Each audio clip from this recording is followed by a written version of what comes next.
Assalamualaikum warahmatullahi wabarakatuh. Bagaimana kabarmu hari ini? Alhamdulillah, luar biasa. Masa depan cerah, Allahu Akbar. Alhamdulillah, bertemu lagi dengan Bu Ani dengan sejarah kebudayaan Islam. Seperti biasa ya, nanti kita banyak bercerita lagi. Karena pelajaran sejarah itu banyak kisah-kisahnya. Nah, dengan demikian nanti semisal Bu Ani menjelaskan materinya nanti malah bosan dan mengantuk. Jadi lebih baik banyak berceritanya ya. Sebelum Bu Ani melanjutkan kisah Nabi selanjutnya, mari mengingat materi minggu yang lalu, yaitu tentang apa? Siapa yang masih ingat? Iya benar, tentang perbedaan Nabi dan Rasul dan juga kisah Nabi Adam alaihi salam dan kisah Nabi Idris alaihi salam. Perbedaan Nabi dan Rasul, hayo siapa yang masih ingat? Jadi beda Nabi dan Rasul adalah jika Nabi mendapatkan wahyu dari Allah untuk dirinya sendiri, namun tidak wajib untuk menyampaikan kepada umatnya. Dan jika Rasul mendapatkan wahyu dari Allah untuk dirinya sendiri, tetapi wajib disampaikan kepada umatnya. Selanjutnya adalah kisah Nabi Adam alaihi salam. Jadi sebelum ada kalian semuanya, sebelum ada ayah, sebelum ada ibu, sebelum ada kakek, nenek, sebelum ada bu guru, yang pertama kali Allah ciptakan adalah Nabi Adam alaihi salam. Jadi Nabi Adam itu adalah bapaknya manusia, karena manusia yang pertama kali ada yaitu Nabi Adam.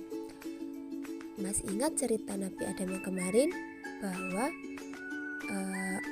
malaikat itu sempat cemburu pada saat Allah ingin menciptakan manusia. Karena apa? Karena malaikat tidak terima.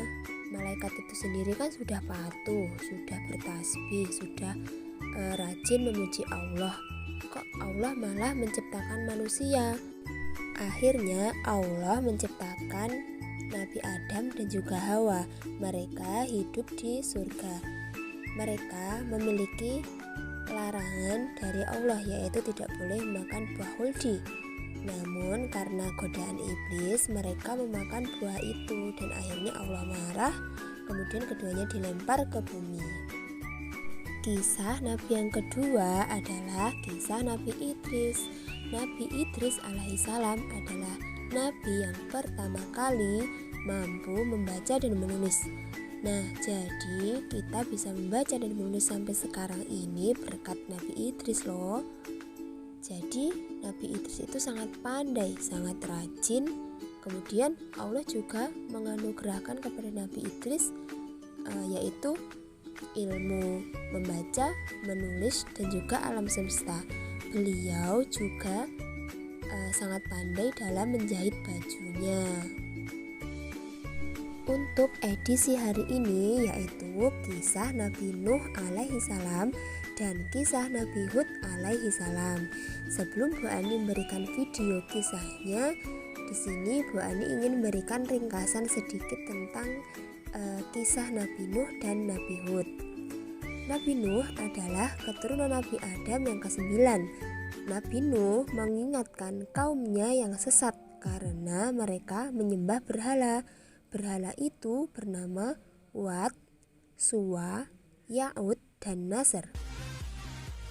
Karena mereka menyembah berhala, kemudian Allah memberikan azab kepada kaum Nabi Nuh yang sesat dengan menurunkan banjir yang besar.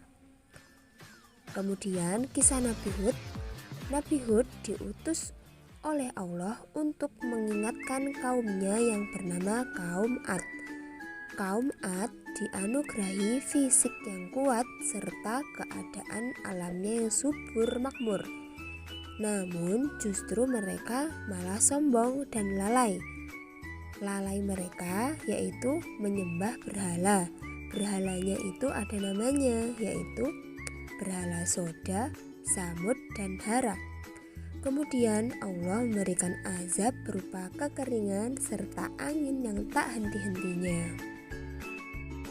Langsung saja ya kita saksikan kisah Nabi Nuh dan kisah Nabi Hud.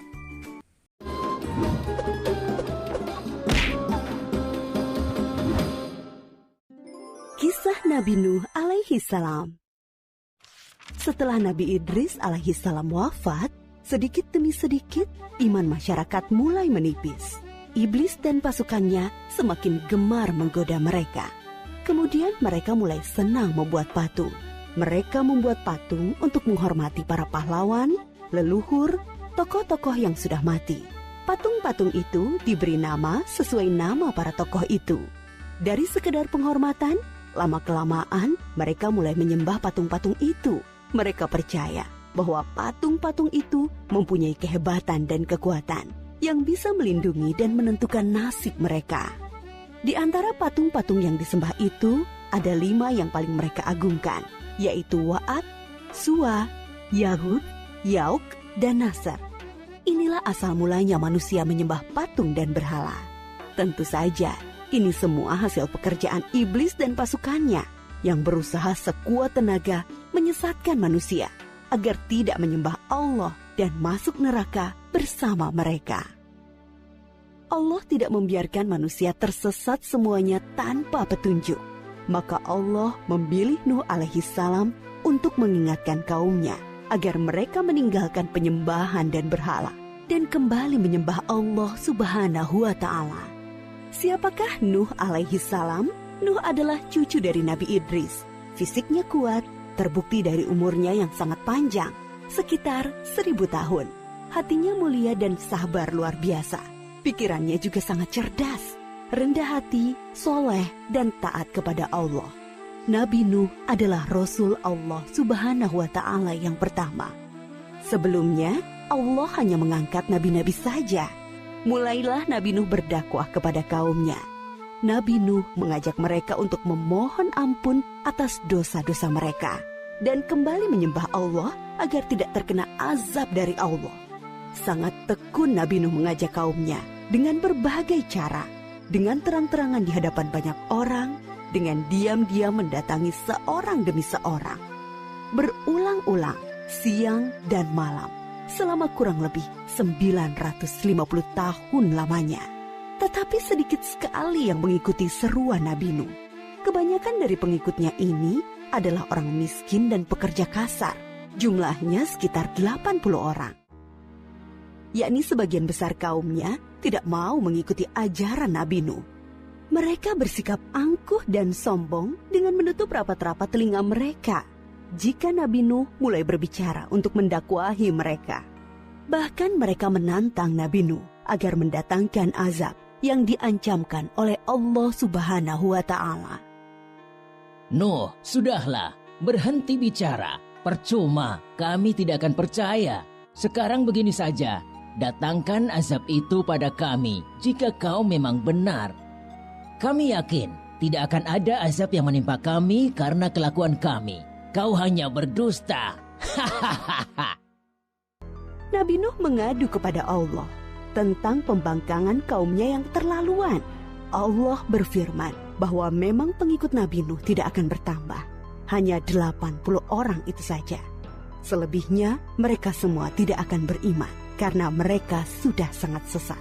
Setelah jelas ketetapan Allah bahwa orang-orang itu tidak akan beriman, maka Nabi Nuh memohon kepada Allah. Tuhanku, musnahkanlah seluruh orang durhaka itu dari muka bumi. Mereka hanya membuat kerusakan dan melahirkan anak-anak yang durhaka. Kemudian Allah memerintahkan Nabi Nuh untuk membuat kapal yang besar. Pada masa itu ilmu perkapalan belum berkembang dengan baik. Allah mengajarkan ilmu itu kepada Nabi Nuh. Maka Nabi Nuh bersama pengikutnya membuat kapal besar terbuat dari kayu. Kayu itu didapati dari pohon-pohon di hutan di sekitar mereka. Ejekan kaum Nabi Nuh semakin menjadi-jadi. Melihat pembuatan kapal itu terasa aneh bagi mereka. Apalagi mereka tinggal jauh dari laut. Lihatlah. Terbukti bahwa Nuh gila. Apa itu? Bikin kapal ya? Untuk berlayar di hutan. Nabi Nuh dan pengikutnya bersabar dan tetap tekun menyelesaikan kapal itu. Akhirnya kapal besar itu selesai. Inilah kapal besar pertama yang dibuat oleh manusia. Kemudian Allah memerintahkan untuk mengumpulkan binatang-binatang sepasang-sepasang, jantan dan betina. Semua diangkut ke dalam kapal bersama orang-orang beriman. Semua keluarga Nabi Nuh, termasuk yang diangkut ke dalam kapal, kecuali istri dan salah satu anaknya, Kan'an. Mereka tidak mau masuk ke dalam kapal. Mereka tidak beriman dan termasuk orang durhaka. Sementara itu, langit menjadi gelap. Angin bertiup kencang, petir menggelegar. Hujan turun sangat lebat. Dari dalam tanah memancar air yang semakin deras. Juga dari dalam rumah-rumah penduduk, dari dapur-dapur mereka. Dengan cepat, air membanjiri bumi. Makin lama makin tinggi, menenggelamkan rumah, pohon-pohon, dan tentu saja orang-orang di luar kapal Nabi Nuh. Ketika Nabi Nuh melihat sekelilingnya dari atas, tampak putranya, Kan'an, sedang menyelamatkan diri dari banjir.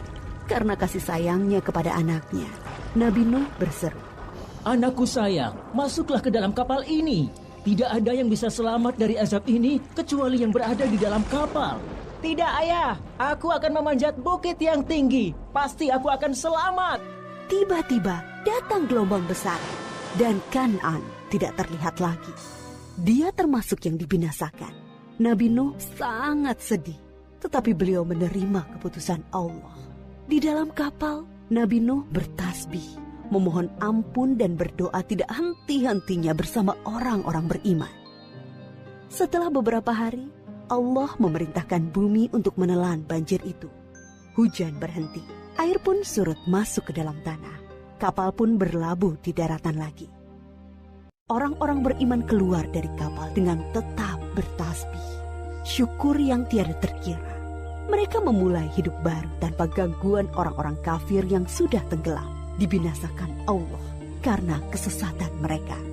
Kisah Nabi Nuh memberikan kita pelajaran bahwa durhaka kepada Allah dan tidak patuh kepada Rasul utusannya membuat manusia ditimpa azab di dunia ini maupun di akhirat.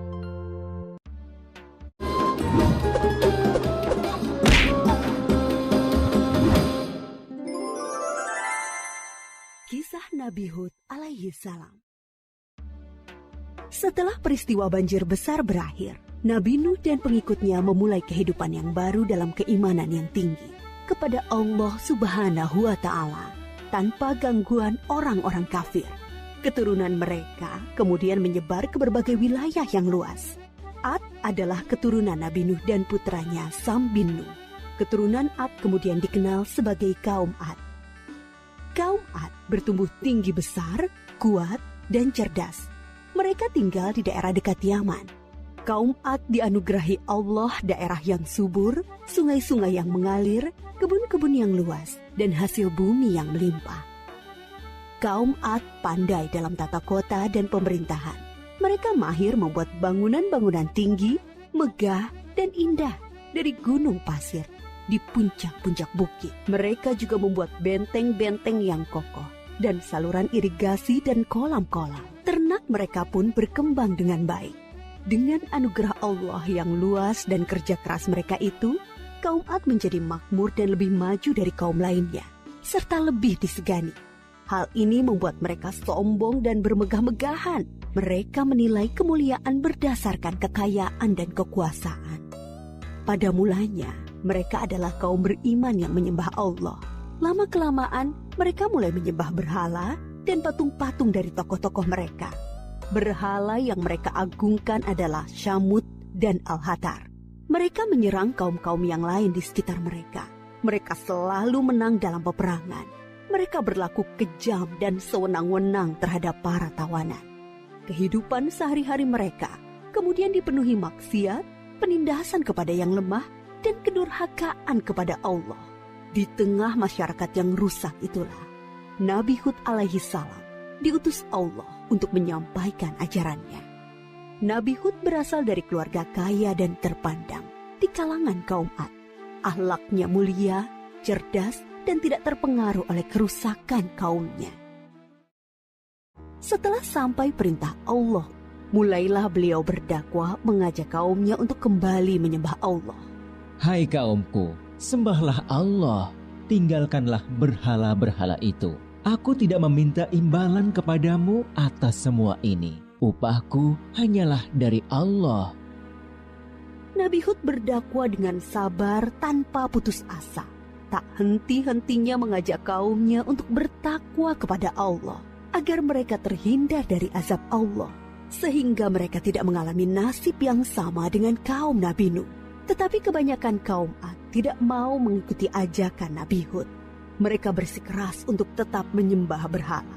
Mereka menganggap Nabi Hud lemah akal dan gila. Dengarlah Hud, sembahan-sembahan kami telah mengutukmu sehingga engkau menjadi gila. Ucapanmu ngelantur, kacau. Itu karena kau menghina sembahan-sembahan kami. Kami tidak percaya pada ucapanmu. Datangkanlah azab yang telah engkau ancamkan. Kami tidak takut sedikit pun. Nabi Hud mengadukan kepada Allah atas perlakuan kaumnya. Beliau menyerahkan kepada Allah urusan pembalasan terhadap para pembangkang itu. Kemudian Allah menurunkan musim yang panjang, yang membuat sungai-sungai dan sumur-sumur menjadi kering. Tanaman dan binatang ternak banyak yang mati. Kaum Ad dilanda kelaparan dan kehausan yang parah. Keadaan ini berlangsung beberapa tahun. Nabi Hud terus mengajak kaumnya untuk kembali menyembah Allah. Wahai kaumku, mohonlah ampun kepada Allah. Niscaya Dia akan menurunkan hujan yang lebat dan menambah kekuatanmu. Tetapi kebanyakan dari kaum Ad itu tetap pada kesesatannya. Mereka memohon-mohon pada berhala itu untuk segera mengakhiri kemarau dan menurunkan hujan. Mereka tetap tidak mau menyembah Allah. Akhirnya tibalah ketetapan Allah, yaitu azab yang diancamkan kepada mereka. Muncul awan hitam membentang di langit. Gumpalan awan hitam itu sangat tebal dan luas. Orang-orang kafir melihat awan hitam itu sangat gembira. Mereka berlarian sorak-sorai menyongsong awan itu. Mereka mengira hujan lebat akan turun sebentar lagi. Sesembahan kita telah mengabulkan doa kita. Hujan akan turun. Kesengsaraan kita akan segera hilang. Ternyata dugaan mereka salah besar. Gumpalan awan itu adalah azab dari Allah untuk orang-orang kafir. Terdengar suara gemuruh yang menakutkan. Bertiup angin yang sangat kencang. Angin itu dingin sekali rasanya. Orang-orang yang semula berkumpul menyambut hujan menjadi panik berhamburan mencari perlindungan. Jerit tangis terdengar di mana-mana. Tolong! Oh, dingin sekali. Ampun! Aku tidak tahan. Tolong! Orang-orang itu putus asa dan menyesal. Tetapi sudah terlambat. Angin dingin itu bertiup luar biasa kencangnya. Selama 7 hari 8 malam. Menumbangkan apa saja yang dilaluinya. Pohon-pohon, gedung-gedung megah, rumah-rumah, patung-patung, berhala, semua rusak porak-poranda. Setelah 7 hari 8 malam, topan itu berhenti. Negeri kaum Ad yang megah telah rusak binasa. Mayat-mayat orang kafir bergelimpangan di mana-mana. Tubuh yang tadinya gagah perkasa menjadi seperti batang pohon yang lapuk. Hanya Nabi Hud dan pengikutnya yang diselamatkan oleh Allah dari azab itu. Mereka kemudian hijrah ke Hadramaut, membangun kehidupan baru di sana. Mereka hidup sejahtera dengan beriman kepada Allah Subhanahu wa Ta'ala. Nabi Hud wafat di tempat baru itu. Kisah Nabi Hud mengajarkan kepada kita bahwa kekayaan, kepandaian, kekuatan tubuh yang dibangga-banggakan kaum Ad akhirnya musnah. Kesombongan dan kesesatan kaum mereka mengundang amarah Allah. Kita harus menjadi umat yang maju dan kuat, tetapi jangan meninggalkan keimanan dan ketakwaan kepada Allah. Itu tadi cerita dari Nabi Nuh alaihi salam dan Nabi Hud alaihi salam. Selanjutnya, anak-anak Bu Guru yang baik, Bu Guru, ada beberapa soal ya seperti biasa yang harus dijawab. Demikian dari Bu Ani. Ada kurang dan lebihnya mohon maaf. Kita ketemu lagi dengan cerita-cerita yang lain minggu depan. Sampai jumpa. Wassalamualaikum warahmatullahi wabarakatuh.